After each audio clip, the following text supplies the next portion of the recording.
take the decision to make Dune, and you go back home, the first thing you say to yourself is, what about the worms? Which is the big challenge. The sandworm is one of the most iconic things about Dune. These sandworms are responsible for the spice.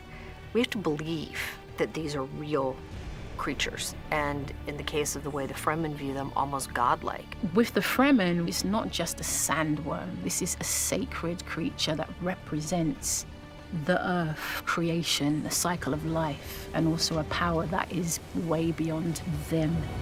A sandworm is a massive creature that can be like more than 500 meters long, that goes in the deep desert, and they are territorial beasts, and they want to protect the spice fields. It's a phenomenal animal, and there had been a lot of reproduction imagery that came through the years in books and art. It's a very famous beast. The largest and most dangerous organism on Arrakis is the sandworm, known to the Fremen as Shai Hulud. We tried to approach the worm with the same concerns that Frank Herbert wrote and created the worm, which is like biology. How this creature has been transformed and how this creature adapted to its environment and how it feeds, how it hunts, how it moves, how it behaves. And so to create these giant sandworms and have them not look like some Hollywood CG machination, but to have them feel like real organic creatures that you believe could have this kind of presence was a huge task. It's here! It all came from that kind of feeling that the worm will need to look like a survivor through the ages, and that it will have that kind of prehistoric quality, that it will have those kind of scales and that kind of very rough skin that has been grinded by the sand through centuries, you know. Bless the maker and his water. And also the idea that the worm will need to feed himself through sand krill, like microorganism in the sand, so it can filter the sand and get his food out of it like a whale.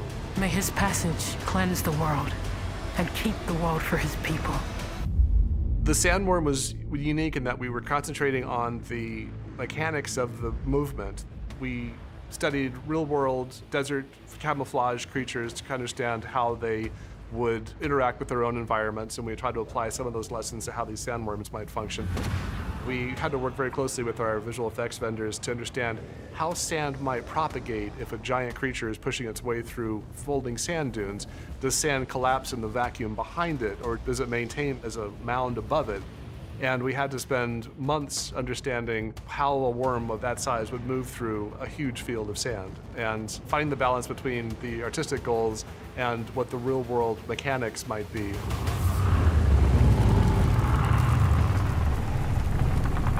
There's a unique moment in the film when we finally see the sandworm in its fullest form. We instinctually began that sound design process to create a massive, frightening beast. Denis made very clear to us early on that that was a moment of reverence for a beautiful being. And Theo and I very quickly had to disavow ourselves of that reflex of the Godzilla scream, for lack of a better term, you know. That's the moment where we decided if there's a silent contemplation between the two of them, then we have something very unusual. It's not a monster breaching out of the soil. It's a meeting with God. The initial sounds that you hear are the actual physical artifacts of its being. The orifice, the maw, if you will, it looks like thousands of sinewy tendrils inside the mouth. We created a sound for that. What looks like a throat-closing mechanism, and you hear the physicality of that.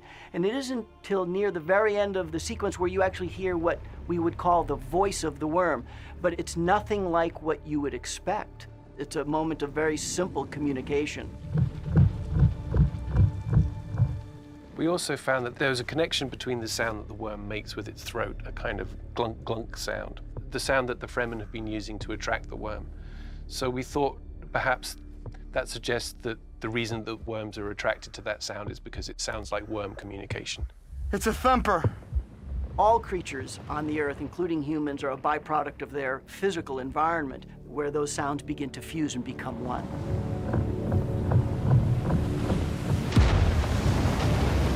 One thing I know is that we did it. I think that Frank Herbert will appreciate that version of the worm, that at the end of the day needs to be a very frightening, impressive creatures, and at the same time an incarnation of God. So it needs to have that kind of quality.